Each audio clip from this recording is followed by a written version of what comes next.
Nadège Perrino-Chinchin, bonjour, bienvenue sur notre chaîne YouTube Pertusato. Pertusato qui se distille dans le grand alambic de la maison Mémérou. Comme c'en est la coutume ici, je n'ai pas te demander de te présenter trop vite. Qui est Nadège, c'est précisément ce qu'on va prendre le temps de découvrir tout doucement pendant cet échange. On sait que tu fais partie de cette... C'est une association. Hein. C'est un mouvement. C'est un mouvement, d'accord. Donc, adaptation radicale. À quoi devons-nous absolument nous adapter? Je crois que la principale chose, c'est que nous ne pouvons plus prévoir. C'est l'imprévisibilité de ce qui va se passer. Même si des lignes se dessinent, même si on a des scénarios qui nous sont proposés, la plus grande chose, c'est qu'on risque de perdre la maîtrise. Cette adaptation, c'est d'abord une adaptation sur notre propre regard, le regard que l'on porte sur le monde, sur les gens. Nous voulons tout maîtriser. Nous avons voulu maîtriser la nature, puisqu'on l'a séparée de nous, on s'en est extrait. Aujourd'hui, on essaye de réfléchir justement à ces interrogations et on n'a pas de réponse. Mais par contre, on réfléchit ensemble à ce qui pourrait être des idées pour que... On parle du moins pire, on parle des dégâts qui seraient limités, mais dans tous les cas pas endigués et dans tous les cas avec quand même un aspect qui est très important, c'est celui de l'humain. Il n'y a pas de solution. Il y a juste, en tout cas, en faisant ensemble on sortira un petit peu mieux que... Parce que malheureusement, les perspectives ne sont pas super chouettes. Alors, pour des personnes qui ne seraient pas tout à fait dans cette mouvance, c'est un peu abscon ce que tu viens de dire. Donc, on parle bien d'un effondrement du vivant. C'est bien de ça dont il s'agit. Alors, il s'agit effectivement d'un effondrement du vivant, mais là, il n'y a pas de prophétie, puisqu'on y est déjà. On parle d'un effondrement ou des effondrements. Les deux terminologies sont retenues, puisque on n'a pas une vision unique. Adaptation radicale, on est une pluralité de visions qui se retrouvent sur certains points, notamment qu'il risque d'y avoir un effondrement ou des effondrements sociétaux. Pablo Servigne parle de la civilisation thermo-industrielle. Nous sommes d'accord avec ce pronostic, entre guillemets, on le trouve tout à fait probable, même plus que probable, et on parle même d'inévitable. Comment il va se décliner, par quel biais il va arriver, ça, ce sont des... Là, par contre, on joue aux prophéties, et là, on n'a pas de réponse. Voilà. Voilà. Avant la prophétie, est-ce que... On en est où? Tu as une idée de ça, à peu près claire? Je crois déjà que de mon œil à moi, j'ai une très mauvaise idée des choses, puisque je vis dans un pays qui est extrêmement protégé, très riche. C'est, à mon avis, l'écueil de beaucoup d'analyses, c'est qu'elle est européano-centrée, ou en tout cas occidentalisée, de la part de pays riches qui n'ont pas une vision du monde, ou en tout cas des personnes qui parlent, qui est exhaustive, même si elle est impossible. Je crois que les problèmes de sécheresse, les problèmes de famine existent depuis très longtemps dans d'autres contrées qui sont bien loin de nous, et on a beaucoup participé de par nos sociétés à leur effondrement. Enfin, il y a des chiffres quand même, on a perdu 70% des vertébrés, les insectes, enfin les arthropodes se sont effondrés, l'acidité des océans est absolument dramatique, au point que beaucoup de plancton n'arrivent même plus à refaire ses coquilles. Bon, il y a quand même des faits tangibles que l'effondrement est à l'œuvre. On est effectivement un chouïa protégé pour le moment, mais on voit bien que ce n'est pas tout à fait aussi simple, parce que malgré tout, on se nourrit grâce aux pays émergents. On possède tout ce qu'on possède parce que c'est fabriqué ailleurs que chez nous, mais que ça pourrait ne pas durer. Et d'ailleurs, les problèmes d'approvisionnement arrivent quand même aujourd'hui de façon assez claire. On a connu le Covid qui était plus ou moins prévisible. Déjà, le Club de Rome en parlait dans les années 70. Quel est peut-être le dérèglement premier qui risque de précipiter les choses, selon toi? Je pense que le problème de l'eau sera vraiment le problème crucial. On en voit quelques contours à peine encore chez nous. Je crois que ce sera vraiment ça, parce que le confort, tout ça, lorsqu'on a soif et lorsqu'on a chaud, on se rend bien compte que tout le reste n'est pas anecdotique, mais presque. Oui, le problème de l'eau, je dirais. Déjà, la capture de l'eau par certains. On a vu le problème avec les bassines. La lutte de Sainte-Soline en est emblématique et dramatique, je dirais. Et puis, le problème de la privatisation des ressources qui sont des biens communs, normalement, pour l'humanité, est un problème entier qui, là, politiquement, on n'arrive pas à contrer, là, pour l'instant. Ah ben, ce sont politiquement, le politique et en gros tout ce secteur privé qui s'accapare les richesses sont les mêmes personnes de toute façon. Oui. On sait bien qu'un homme politique aujourd'hui fait partie des grands corps et aussi dans le privé et qui vit simultanément les trois choses, les trois casquettes, et que tout ce petit monde s'autorise ce qu'il veut. Oui. Et puis qu'on court derrière comme on peut.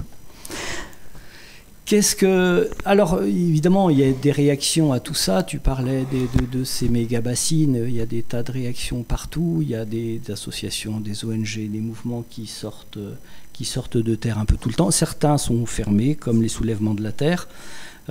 Malgré tout, quelle est la spécificité d'adaptation radicale, avec ce mot radical? Alors, radical, je vais tout de suite préciser, c'est dans le sens à la racine. Pourquoi? Parce que le reste, ce sont des ajustements. Les ajustements, on voit les limites de ça. Tant qu'on n'a pas foncièrement repensé la façon dont on habite la Terre, dont on interagit les uns avec les autres, les systèmes de nomination, en fait, si on continue avec ça, on va juste gagner quelques années, peut-être.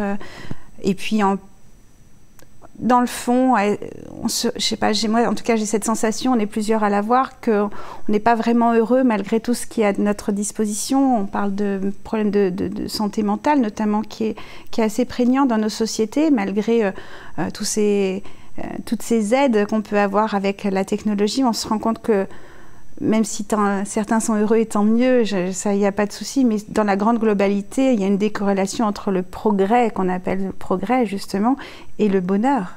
Alors cette notion de bonheur, on peut la questionner, mais en tout cas le bien-être.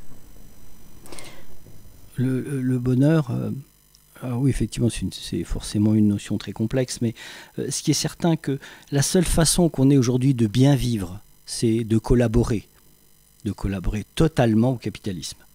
Donc là, si on rentre dans ce jeu-là, si on le suit, si on est totalement, corps et âme dévoué à sa cause, c'est vrai qu'on arrive à vivre extrêmement bien.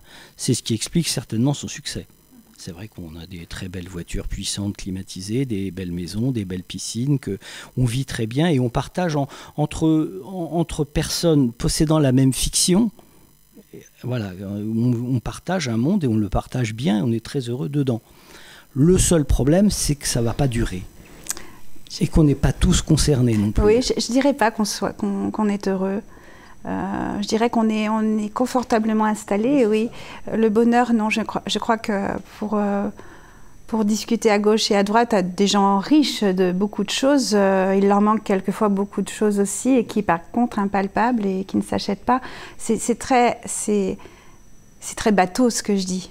Mais je le ressens profondément. Ce n'est pas en changeant de voiture qu'on devient plus heureux. Non, tout ça, ce sont des artefacts, ce sont des éléments qui nous rassurent, je dirais.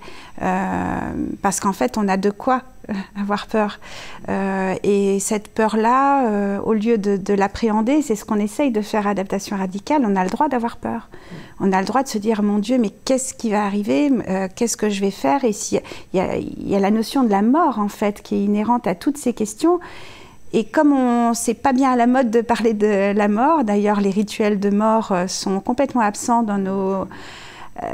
moi, j'aime beaucoup Alexandre Pignocchi pour ça, parce qu'il m'a fait découvrir dans les peuples premiers des choses qui m'ont aidé à comprendre en fait que l'idée de passage, des choses comme ça qui sont un peu mystiques, mais qui sont intéressantes, je trouve, en tout cas, d'accompagner les gens aussi vers la mort.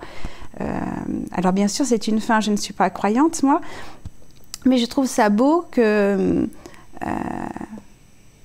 y pense, qu'on en fasse quelque chose, puisque ça fait partie de la vie et que le fait de mettre quelqu'un dans un cimetière n'empêche pas que la personne survit à travers beaucoup de choses.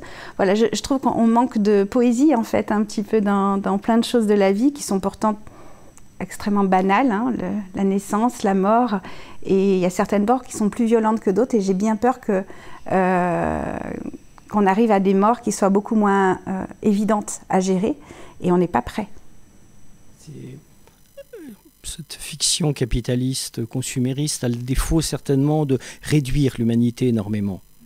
La complexité de ce qui est une vie plus fragile, une vie qui en apparence est moins bien protégeante, entre guillemets, nous oblige effectivement à statuer sur un certain nombre de choses qui touchent évidemment éventuellement au mystique, qui touchent au lien entre les gens, et que c'est vrai, profondément, ce monde s'en affranchit. L'égoïsme est très très fort, et que tout posséder peut dans un premier temps rassurer. Et de toute façon, même si d'aventure ça nous rassurait, ça ne marchera plus très très vite. Et donc il va falloir inventer d'autres façons de se rassurer, d'autres façons de vivre, d'autres façons de partager ce monde. Et ça risque pour le coup d'être radical, mais pas dans le sens de la racine, ça risque d'être très violent en fait. Je crois que cette notion de violence, justement, est à interroger et on vit déjà dans un monde extrêmement violent. Là, moi, aujourd'hui, là, face à toi, non, ça va. Moi, je suis gentil. Ouais. Mais ce que je veux dire, c'est qu'aujourd'hui, tout est extrêmement violent. Je discute avec des gens, aujourd'hui, il fait très chaud, des gens qui sont dans des conditions de survie, où il fait 38 degrés dans des tout petits appartements, où il y a des enfants en bas âge qui, avec la chaleur, deviennent, ce qui est normal, hein, réagissent à leur façon, parce qu'ils sont dans des endroits qui sont inhabitables, qui seront très vite inhabitables de toute façon et qu'ils le sont déjà un petit peu. On ne parle pas tous du même endroit, on n'a pas tous la même vie. Et d'ailleurs, c'est pour ça que, quelque part, adaptation radicale, le but n'est pas de trouver des solutions.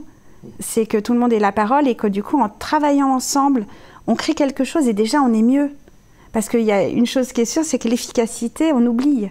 L'efficacité de ce que je fais moi, de ce que tu fais toi, de ce qu'on fait tous au niveau individuel, c'est tout relatif.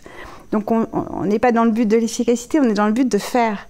Et je crois que c'est Corinne Morel d'Arleux qui parle de la dignité dans ce que l'on fait, dans le présent. C'est déjà ça. Voilà. Autant couler en beauté que flotter sans grâce. Exactement. De Corinne Morel d'Arleux, oui. Un livre que je vous conseille vraiment de tout cœur, mon Dieu, comme il est. Alors je dis mon Dieu, je ne suis pas croyante, c'est un défaut de langage. C'est une merveille. Mais une merveille, oui. Pour moi qui suis un marin en plus, ça me parle tout particulièrement.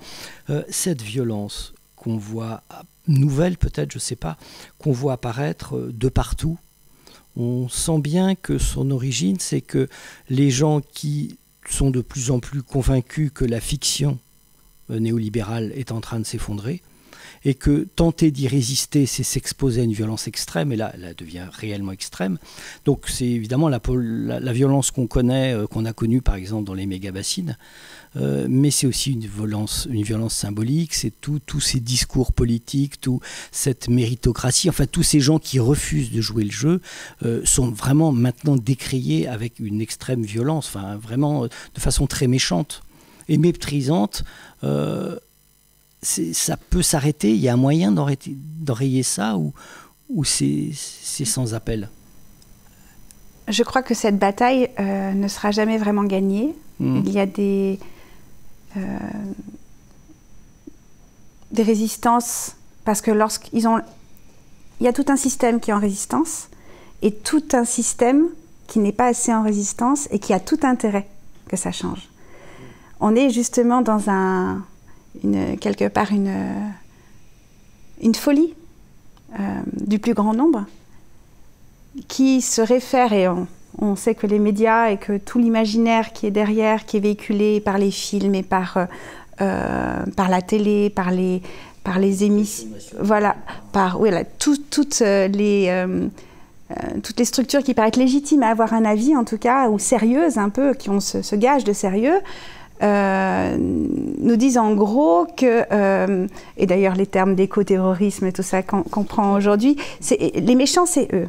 Pourquoi? Parce si les personnes arrivaient à justement faire le lien entre ce qu'ils vivent et les problématiques qu'ils ont au quotidien et ce qui l'a engendré, ils se rendraient compte que les terroristes sont aujourd'hui pas ceux qui sont désignés. Ou alors ceux qui désignent d'autres personnes qui seraient fautives sont justement criminalisés. Je crois qu'en fait, cette bataille ne sera jamais gagnée tant qu'il y aura du pouvoir d'un côté et puis quelque part des gens qui n'en ont pas ou qui ont un autre pouvoir mais qui n'est pas celui d'être aux manettes, ni des médias, ni des multinationales.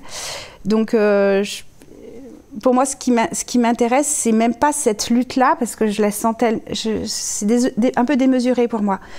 Ce qui me toucherait, c'est d'imaginer que les gens, en voyant d'autres choses, aient envie de le faire. On est plus heureux autrement.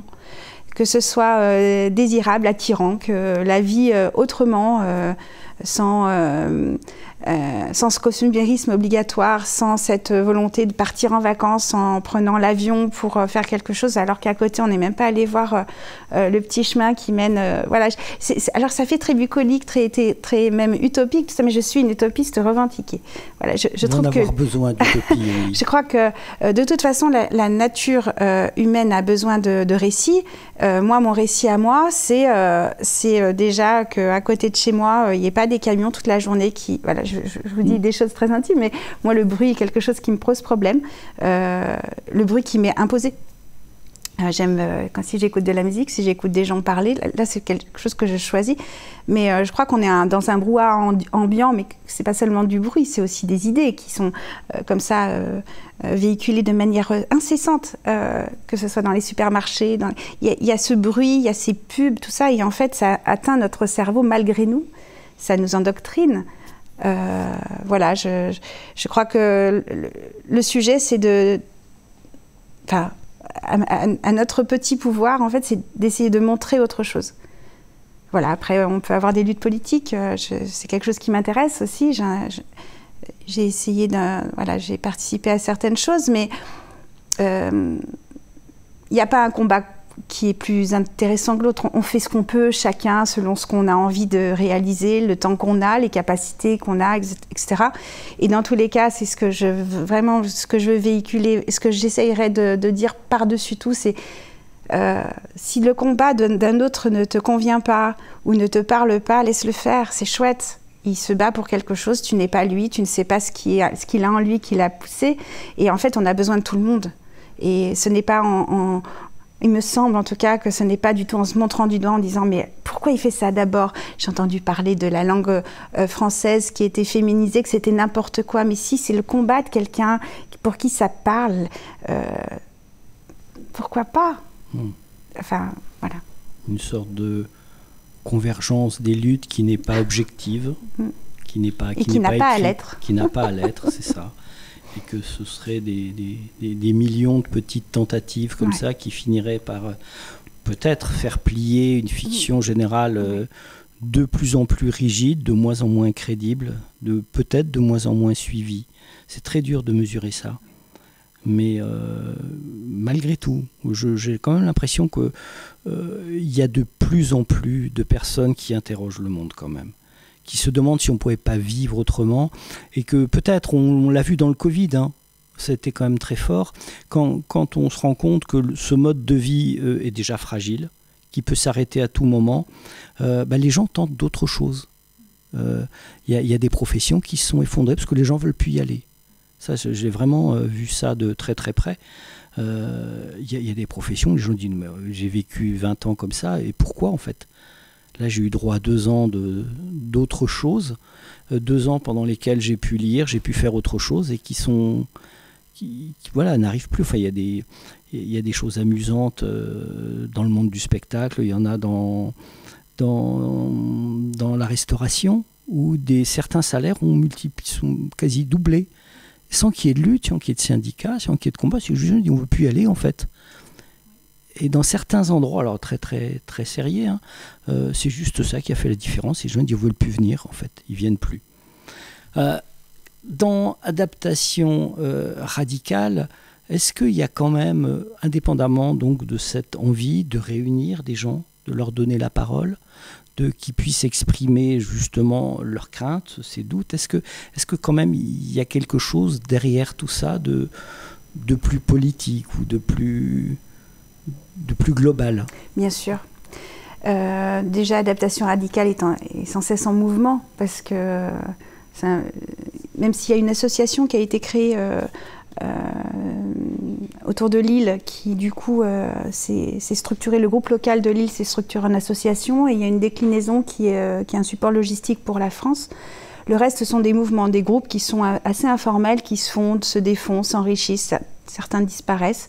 Il y a eu voilà, c'est vivant. Voilà. Donc ça, je trouve ça très positif. On a un groupe de gouvernance, on est entre 6 et 10 en fonction des moments, où en fait on va discuter de ce qui se fait dans les groupes locaux, de certaines choses qu'on souhaiterait voir sur le devant, même se positionner. On commence à glisser quand même, et pas du tout dangereusement, très consciemment, vers certaines, et ça c'est très ambigu, ça peut être ambigu, mais préconisations, notamment par rapport à la trajectoire de référence au changement climatique, ce qui est lancé par le ministre de l'Écologie. Sur ces questions, il y a 3 questions qui sont posées avec une réponse à faire en septembre. On connaît les limites de ce qui est fait, et pourtant ne pas s'en saisir ne nous intéresse pas. Donc on va s'en saisir. On a commencé à faire des groupes de travail. On est au début de ce processus. On va essayer de faire de l'intelligence collective, ce qui est toujours une aventure en soi. Du coup, il y a des groupes qui se forment. Il y a un groupe sur notamment le financement des communes, puisque s'il y a des modifications dues à la trajectoire de référence, là c'est +4 qui est proposé en 2050, qu'est-ce qui bougerait, ne serait-ce que dans le financement des communes par rapport par exemple à l'assainissement, par rapport aux toilettes publiques, enfin voilà. Donc j'ai assez peu de connaissances, vous l'avez vite vu là-dessus, donc c'est pas moi qui s'occupe de ce groupe, mais en fait on cherche à réfléchir à tous les niveaux pour que notre proposition, la réponse en tout cas qu'on va rédiger ensemble, soit la plus judicieuse possible. Et dans le terme de judicieux, il y a aussi une priorisation forcément, parce que je pense qu'on a tous plein d'idées, elles ne sont pas forcément réalisables tout de suite. Par contre, il y a des choses qui sont réalisables tout de suite et qui ne sont pas faites. Donc forcément, notre réponse, ce sera une sorte d'équilibre entre ce qui est faisable, mais pas tout de suite, et ce qui est facilement opérable pour les institutions. Il y a aussi, donc, moi, ce qui me touche beaucoup, c'est l'évolution des politiques de santé et des vulnérabilités. J'ai eu au téléphone vraiment quelqu'un qui m'impressionne. Elle s'appelle Margot Smirdek et elle travaille, c'est une ancienne, enfin elle est encore médecin anesthésiste, mais elle était démissionnaire suite à des problématiques qu'elle explique, et qu'elle sort un livre dont je n'ai pas le titre et je m'en excuse. Faudra... et du coup, avec qui j'ai discuté par l'intermédiaire de Jean-Philippe qui m'a mis en contact pour justement travailler. Elle est dedans, elle a vu les limites du système. Moi, je les connais pas. Moi, je suis plus dans le social, on va dire, s'il faut se donner une petite étiquette. Et du coup, voilà, la problématique en étant dans le système de santé et en voyant toutes les limites, parce qu'on a besoin d'énergie fossile, on a besoin de beaucoup de matériel pour ce système de santé, et en même temps on voit déjà qu'on attend d'être malade pour être soigné, alors qu'il y a tellement d'autres choses, et de liens sociaux et de proximité notamment, qui n'est pas mis en place, puisqu'on regroupe dans des endroits de plus en plus éloignés des petites communes, les maternités, les centres de santé. Donc cette réflexion qui doit être globale, moi je ne peux pas l'amener toute seule, et donc on a besoin de plein de gens qui ont un regard différent. Parce que même si toi, moi, on est super alerte, on écoute, on n'est que nous-mêmes. Et adaptation radicale, c'est vraiment ça. C'est vraiment l'idée de se dire, toi, moi, tous ensemble, chaque voix compte. Et c'est pour ça que j'invite vraiment toutes les personnes qui ont des parcours et qui ont quelque chose à dire le dire. Parce qu'on a besoin d'eux. Vous allez jusqu'à toucher le hard, c'est-à-dire quand même prétendre qu'il faut arrêter les piscines privées, les climatisations de maisons, les véhicules de plus de 2,5 tonnes. Est-ce que, enfin, on sait que ça va passer par là, vous osez en parler Alors, pour l'instant, je dirais qu'on n'en est pas là. Je ne dirais pas ce que pense chaque personne d'adaptation radicale, mais qui doit reprendre ce que tu viens de dire. Mais ce n'est pas notre but. Notre but, c'est de prendre soin du vivant, c'est de prendre soin des communautés. Limite d'instaurer des groupes où tout va pouvoir être discuté. C'est-à-dire qu'aujourd'hui, la démocratie, enfin, selon moi ou selon beaucoup de gens, la démocratie n'est pas très vivante. Ça s'appelle 49.3, la démocratie maintenant. Voilà, donc c'est son nouveau nom. C'est pas polémique de dire ça, de dire que la démocratie est en grande difficulté, et voilà. Donc mettre des endroits à disposition pour que les gens puissent discuter de manière sécurisée, en étant respectés, en ayant un cadre de sécurité pour pouvoir exprimer leurs avis, échanger c'est super important. Donc l'idée, en fait, ça serait aussi de... Donc on a des groupes, par exemple, qui travaillent sur la transition systémique. On a quelqu'un qui est très spécialisé là-dedans, qui a carrément fait quasiment un ouvrage extrêmement dense avec, je crois, 12 points de transition. Alors même si le terme de basculement qu'il faudrait faire, c'est très poussé et très documenté. Il y en a qui vont travailler plus sur la communication. Alors moi, je me suis humblement occupée d'une campagne qui s'appelle Happy Renoncement, qui est décriée par certains. Moi, l'idée, c'était de se dire qu'en fait, ça peut être... alors c'est un mot que j'utilise, sexy de renoncer. C'est-à-dire qu'en fait, ça peut être attirant, ça peut déclencher du bonheur, de la satisfaction de renoncer à quelque chose. Et comme les publicités mettent en avant certains types de profils qui font certaines choses, l'idée c'est de se dire je renonce à ça et je suis heureux. Et je suis happier, donc plus heureux en anglais. Voilà, donc il y a des personnes qui trouvent que cette campagne est complètement hors sol puisque ça fait petit geste, un peu colibri, c'est quelque chose que... Mais pourquoi séparer? Pourquoi ne pas rendre belle une femme qui accepte d'avoir des cheveux blancs à 35 ans et qui décide je renonce à diktat de beauté, j'essaye d'assumer. C'est tellement dur de renoncer alors que tout le monde fait le contraire. Et d'ailleurs, c'est une des premières choses quand on se dit mais quand ce sera à la mode de ne plus prendre sa voiture, il y a maintenant un petit peu le flag shaming, il y a des choses comme ça qui commencent à se mettre en place un peu dans les pays du Nord, où en fait c'est plus à la mode de faire certaines choses, de polluer en fait, en gros, d'être égocentrique, égoïste, bon, c'est un peu des termes de jugement de valeur, je m'en excuse, mais c'est vrai qu'on a du mal à se dire, la personne qui paye son avion, on a un ami qui est venu nous voir, et c'est rien du tout, le billet d'avion. Ah, c'est moins cher que le train. Et le train... C'est bien moins cher que le train. Voilà, donc du coup, politique, je ne peux pas demander à mon pote qui vient de Bretagne de ne pas prendre l'avion, alors qu'il en a pour peut-être, je ne sais pas le nombre de temps en moins, mais c'est juste un truc de fou. Donc il faut être réaliste, on peut pas faire culpabiliser les gens, alors que tout est fait pour qu'ils prennent l'avion.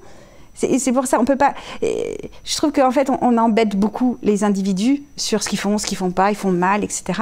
Alors qu'en fait, c'est tout le système qui les mène à ça. Bien sûr que c'est quand même mieux de ne pas prendre l'avion que de prendre l'avion. Mais on n'est même pas sûr. Hein. Alors, la folie, la dystopie est telle que de toute façon, les compagnies aériennes sont obligées de faire décoller les avions, qu'il y ait du monde ou pas à bord. Bien sûr. Parce que sinon, ils perdent leur licence. Oui, puis même leur trajet, il me semble, leur capacité. C'est très clair, oui. Donc, de toute façon, l'avion va voler. Avec, non, mais disons que, voilà, le oui, t'as raison. Non, mais c'est important de dire, c'est que le niveau de folie et de dystopie est tel que de toute façon, on ne sait même plus quoi faire. Parce que cet avion va quand même faire le voyage. Alors c'est pour ça que moi je fréquente des gens qui ne sont pas du tout dans les mêmes idées que moi déjà, que je respecte infiniment parce que c'est pas moi qui fais mieux, quoi. Oui. Il y a un peu un côté comme ça quelquefois qui est assez embêtant chez les personnes qui ont réfléchi aux choses. C'est difficile peut-être d'être convaincu, de chercher à convaincre, d'expliquer, d'avoir fait cet énorme travail de remise en place des choses et en même temps d'être très cool en disant oui, non mais toi tu fais le contraire, ça n'a aucune importance. C'est pas si simple. Ah non, c'est pas si simple. Hein. Moi, je comprends que ça puisse agacer, je comprends que parfois il y ait des... oui, ça brasse et que ce soit pas si évident que ça en fait. Oui. Ça fait partie de... C'est un apprentissage démocratique. Oui, c'est pour ça que je trouve que Alors, j'ai participé à d'autres choses, notamment à l'Archipel du Vivant. Donc c'est Jean-Christophe Anna qui sera chez nous au mois de septembre. Et peut-être avec toi aussi. Écoute, on verra. Ça fait partie des personnes qui ont marqué mon parcours, avec Thierry Raffin aussi. Il y a des gens, en fait, qui m'ont appris à être moins pragmatique. Et ça, je crois que c'est peut-être un biais de notre société où il faudrait tout expliquer tout le temps, avoir des réponses carrées qui rentrent bien. Et c'est pour ça que le côté mystique, religieux, tout ça, où j'aurais une tendance naturelle à me méfier, on va dire. C'est plein de jugements de valeur. C'est plein de « je suis meilleur que toi parce que moi, je suis sur des bases scientifiques et toi, ton truc, il est un petit peu hors sol, sur quoi tu te bases ?» Non, mais... Et du coup, il y a un peu une hiérarchie en disant « ma parole, moi, elle est scientifique, elle est basée sur des faits, alors qu'on sait que la science, elle n'est valable que jusqu'à ce qu'on ait découvert autre chose. Donc en plus, si on a l'histoire du monde en tête, on se dit bien que la science d'aujourd'hui n'est pas du tout la même science qu'il y a 100 ans. Donc l'esprit scientifique, c'est justement de challenger à chaque fois quelque chose. Donc je trouve intéressant de se dire, par exemple, pourquoi est-ce que... Alors il ne faut pas non plus parler des peuples premiers comme étant la solution. Ça n'est pas une solution. Il n'y a pas de solution. Par contre, être inspiré par ce qui est fait peut nous donner à réfléchir sur la façon dont nous vivons. Donc, je me dis, moi, je ne crois en rien à part en l'humain et à sa capacité d'entendement. Alors ça, personne peut partager ce en quoi je crois. Pourquoi est-ce que la personne qui croit en un Dieu auquel moi j'ai aucune preuve de rien, il y a des gens qui croient dans la croissance aujourd'hui, qui sont persuadés, qui sont d'ailleurs aujourd'hui aux manettes, comme on dit. Le néolibéralisme et pourtant, c'est prouvé scientifiquement que ça n'apporte pas le bonheur pour tous, et que l'intérêt général, et que la croissance en plus, Philippe Biwix, qui est une des lectures que je conseille aussi énormément, dit « Le bonheur était pour demain », je crois, un de ses livres, qui dit en fait il nous faudrait la puissance de l'étoile solaire multipliée par je ne sais combien si on continuait à ce point-là, parce qu'il n'y a pas de décorrélation entre l'énergie et la croissance. Donc je me dis en fait, du coup ça devient une croyance. C'est une croyance. Donc du coup je me dis pourquoi celle-ci serait meilleure que la mienne. C'est un des problèmes certainement de l'Homo sapiens, et un problème ancestral. Et ça c'est Harari qui explique ça, c'est qu'on ne peut pas vivre sans croyance en étant plus de 150 individus. C'est impossible. Mais c'est pas que lui, hein, c'est une idée qui, pour les anthropologues, assez claire maintenant. En fait, tant qu'on copule, tant qu'on se bat, tant qu'on travaille, tant qu'on élève des enfants, etc., jusqu'à 150 individus, ça se passe très bien. Et les peuples premiers, il reste encore aujourd'hui des populations de chasseurs-cueilleurs, ne peuvent pas dépasser ce chiffre fatidique, et apparemment on n'a jamais réussi à le dépasser. La seule façon de le dépasser, c'est d'inventer une fiction. C'est-à-dire qu'on se regroupe parce qu'on croit tous à la même chose. Et on ne fait rien d'autre avec le capitalisme. On a cru à une fiction, alors qui a embrasé toute l'humanité. On est presque tous les pays partis dans cette religion-là. Et c'est vraiment une religion qui va tuer ces sujets, qui les tue déjà, c'est évident, et qui va aller encore beaucoup plus loin. Alors c'est vrai, enfin, elle les tue, c'est vrai que dans un premier temps, c'est ambigu. L'espérance de vie augmente. Elle ne tue pas les mêmes... ça dépend. Tue pas les mêmes personnes. Dans certaines zones, on vit très très bien, beaucoup mieux qu'avant. On est mieux éduqué, on est beaucoup mieux soigné. Donc effectivement, c'est tentant. L'aventure est tentante. C'est juste, ça ne peut pas fonctionner dans la durée. Et les inégalités, alors là, sont en train de croître dans des proportions énormes. On sait que de toute façon, pour continuer, il va falloir encore développer ces inégalités de façon mais exponentielle. Enfin, il va falloir qu'il y ait beaucoup plus de pauvres aujourd'hui pour que quelques-uns arrivent à survivre avec les critères qui sont les nôtres aujourd'hui. Et ça interroge bien ça, c'est que l'humain, enfin l'homo sapiens, a besoin de fiction pour vivre ensemble. Du coup, de ce que tu dis, c'est très intéressant de remettre le capitalisme dans l'histoire du monde. C'est une petite virgule. On a vécu d'autres manières. Alors, je ne suis pas historienne et je ne vais pas pouvoir étayer mon propos vraiment de manière précise, mais voilà, c'est à nous, en fait, de nous mettre en comment dire... Alors, j'ai challengé, je ne sais pas pourquoi j'ai ce mot en tête, c'est un mot anglais en plus, de mettre en perspective notre confort, ce à quoi nous avons accès facilement, je vais dire, hein, parce que tout le monde ne peut pas acheter une Ferrari, bien heureusement. Mais ce que je veux dire, c'est que facilement, on peut avoir accès déjà à l'éducation, en France, en tout cas dans certains pays, même si on peut questionner l'éducation en elle-même et ce qu'elle revêt. On a quand même accès à des vêtements, à de la nourriture, voilà, on a quand même encore des garde-fous avant la pauvreté qu'on ne connaît. Enfin, moi personnellement, j'ai du mal à savoir comment ça va pouvoir se concrétiser dans la vie des gens. Là, par exemple, la fermeture des hôpitaux, les urgences qui sont fermées. Là, on commence à toucher du doigt. Tu es malade, tu ne peux pas te faire soigner. Le truc, il est fermé. Donc là, tu es avec ta maladie, avec ta problématique, t'as personne en face de toi. J'ai connu des gens qui ont dû aller à Saint-Étienne, donc moi j'habite en Haute-Loire, avec un enfant blessé. C'est des choses, on ne le voyait pas, on avait encore... là, on va commencer à toucher du doigt des choses un peu plus intimes, puisque c'est nos malades, en fait, les gens qu'on va voir malades qui ne pourront plus être soignés. Mais c'est vrai que je crois qu'en fait, notre système, il était perdant d'avance. À partir du moment où il n'y a pas de répartition des richesses, c'est pas des gros mots de dire ça, c'est juste évident et c'est la seule piste qui est inhérente à toutes les réflexions. Tant qu'on ne partage pas correctement, qu'il y en a qui accaparent, que ce soit les ressources, l'argent, le pouvoir, c'est la perte de l'humanité. Et on est de plus en plus engagé dans cet égoïsme-là. L'argent se concentre, enfin, le PIB de la France n'a jamais été aussi important et on n'a jamais eu, enfin, ce gouvernement a été obligé de fermer donc l'Observatoire de la pauvreté parce que on avait passé déjà les 10 millions. Pas de preuve. Oui, on avait déjà passé les 10 millions et ça continuait d'augmenter. Ils se sont dit, bon, voilà, il faut le fermer. Et c'est vrai que la technique, elle est là, enfin, le soulèvement de la terre... comme ça embête la FNSEA, dit on les ferme en fait. Alors du coup, l'adaptation radicale a rédigé une réponse à une position en fait suite aux menaces de dissolution. C'était avant la dissolution.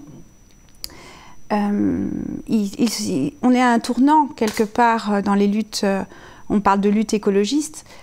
Mais dans les luttes en général, parce que je ne les connais pas toutes, donc je ne peux pas dire qu'il y en a qui en sont exclus, mais à partir du moment où tu résistes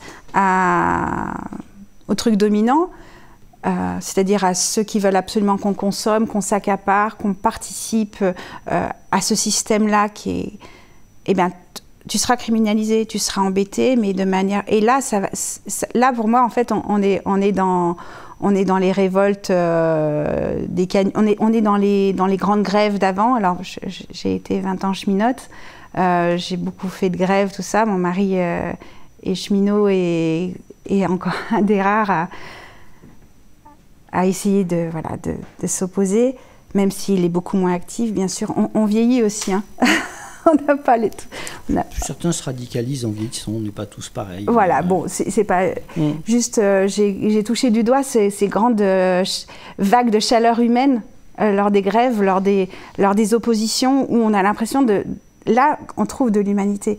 Alors, on peut tout critiquer, on peut dire... La SNCF est encore très active. Hein. Oui. Mais se bagarre, hein. Oui, mais alors, oui, bien sûr, et je rends hommage à tous ceux qui se bagarrent pour leurs idéaux, en général, à tous ceux qui ne se laissent pas faire, parce que elle est là, la dignité. Parce que de toute façon, on n'a plus voix au chapitre, sinon. Il nous reste des petites parenthèses où on peut encore agir, prenons-les, saisissons-nous de ça.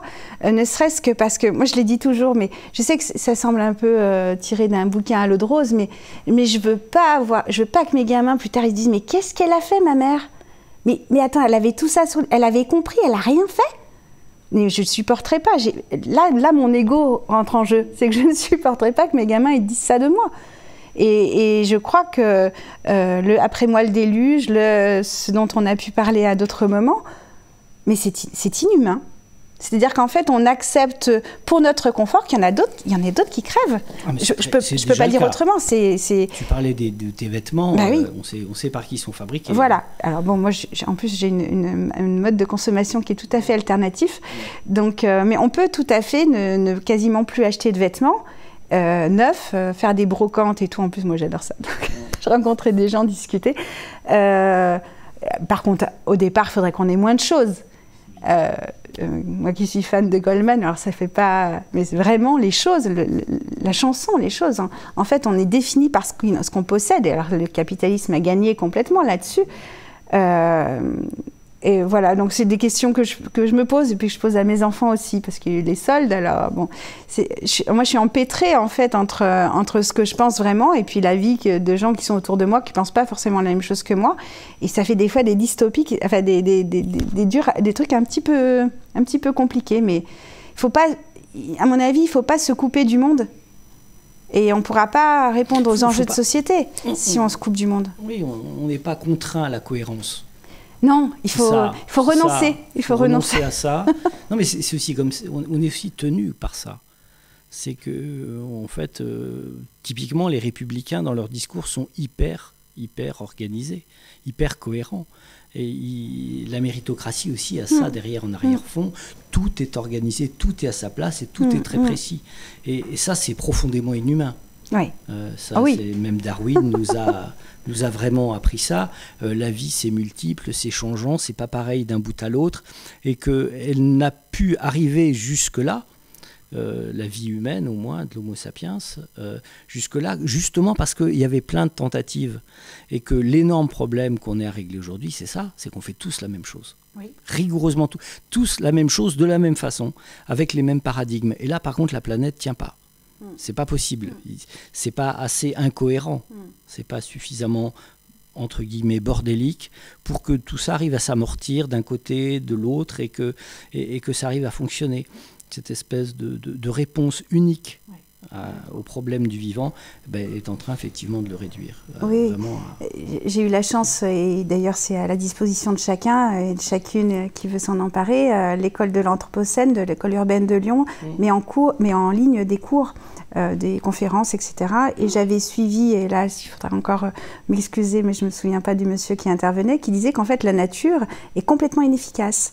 Et que et donc c'est pour ça rejoint complètement ce que tu dis, que nous on n'est pas du tout dans notre mode d'efficacité, on fait pas de mimétisme du tout au niveau de la nature, on met tous les œufs dans le même panier, et du coup on n'est pas résilient. Alors, en termes de résilience, c'est pareil, on peut l'interroger. Nous, à Adaptation Radicale, on a une sorte de guide de lecture du monde qui nous entoure,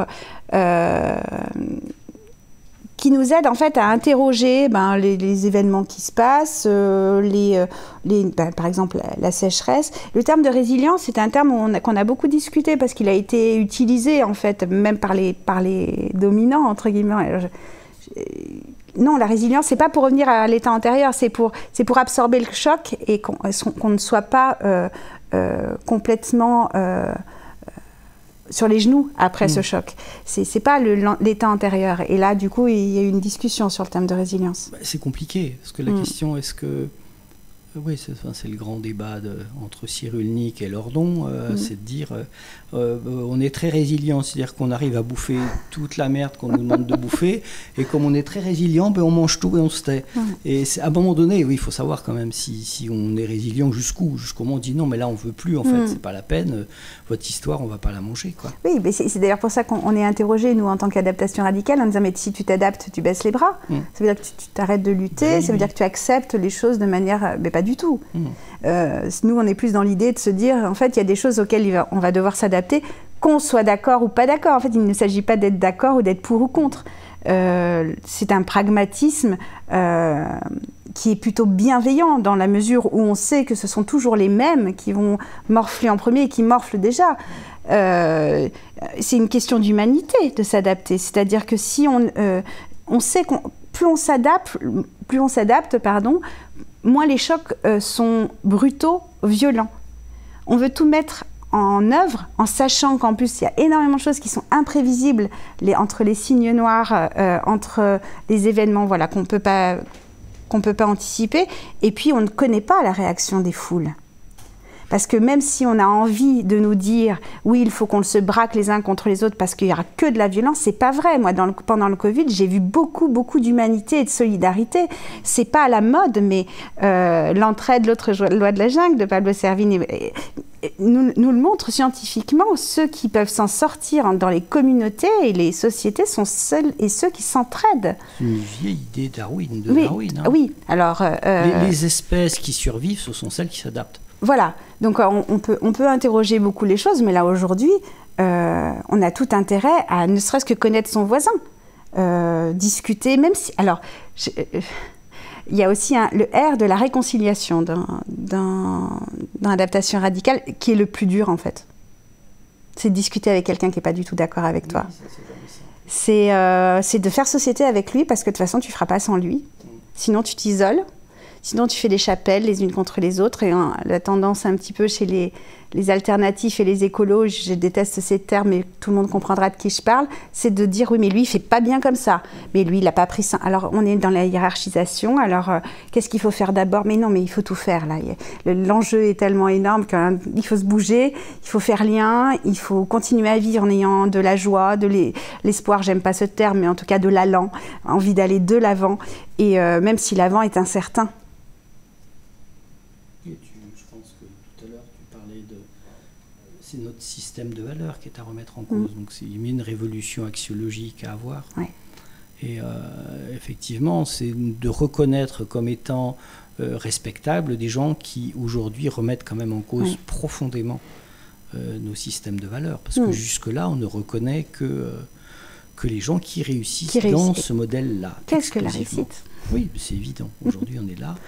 Et il y aura aussi une révolution ontologique, c'est-à-dire quel lien on a, enfin, jusqu'où on respecte l'autre, jusqu'où on respecte la nature, les animaux, avec qui on a un comportement qui est effroyable, qui est rigoureusement effroyable, et que toutes ces interrogations, de toute façon, n'ont pas de réponse évidente. Non, mais par contre, il y a quelque chose, alors je vais parler de Vincent Mignereau, que tu as reçu ici. Le déni est partout, à toutes les échelles. Et n'importe quel médecin dira que si on ne fait pas le bon diagnostic, on ne peut pas soigner la maladie de la bonne façon. On parle de sobriété comme si c'était avec élégance que ça allait se faire. Non, la sobriété, c'est dur pour un monde qui est habitué au confort. La sobriété, c'est moins de déplacements, c'est moins d'interactions, c'est beaucoup de moins. Et l'enjeu, c'est de faire le moins. Ça peut être d'autres plus. Ça peut être d'autres plus, voilà. C'est de faire. S'il y a transition, parce que le mot, je trouve qu'il dégage certaines choses qui sont pas assez justes. La transition, pour moi, il y a un côté, ça va être coulant, ça va être facile.